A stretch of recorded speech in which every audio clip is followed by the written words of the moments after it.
1870. July 1863. I wonder if this is a first edition. 1858 here. They are all very old, most of them in very, very good condition, and he's chosen to leave them all to us. Welcome to the back room. Let me lead you to the treasure. As you can imagine, it's actually quite daunting. We've never had anything of this magnitude before. We have regular customers. Andre, because he was a creature of habit, would come on a Tuesday morning. He would be here on the dot at 9 o'clock every Tuesday. That was his routine. Caught the bus from Oakhampton, waiting on our doorstep. Andre was really very retiring. He was quite evidently a book lover and had his collection of books which just grew and grew. The older, the better. Yes, he wasn't interested in new books at all. I suppose sometime last year, he did mention that he had cancer.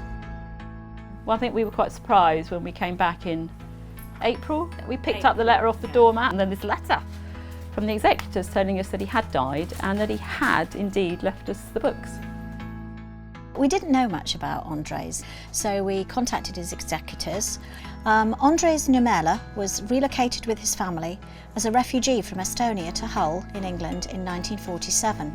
His family were moved to various places, but he later settled for many years in and around Brighton, where he met his late wife Cornelia. He was driven by the ambition to find rare first editions, especially by the poets Tennyson and Byron. He didn't read them all, but avidly collected over 2,800 books and worked hard restoring the leather covers using traditional methods and equipment. And he bequeathed them all to Oxfam Bookshop at Tavistock, as it was one of his favourite places. We had to mobilise the troops, so we had a few volunteers with estate cars. It took probably the best part of 3 days.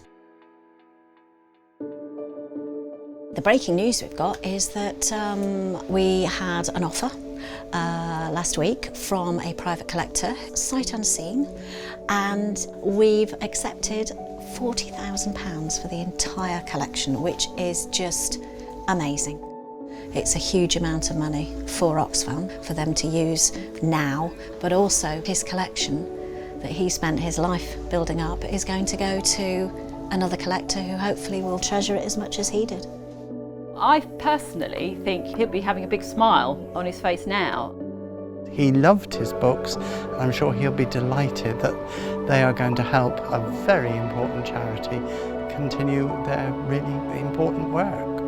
Whether it be providing water for a village, supporting women entrepreneurs, or providing hope for refugees, wherever the money is spent, it will be put to good use. And I think that Andre would be delighted with that.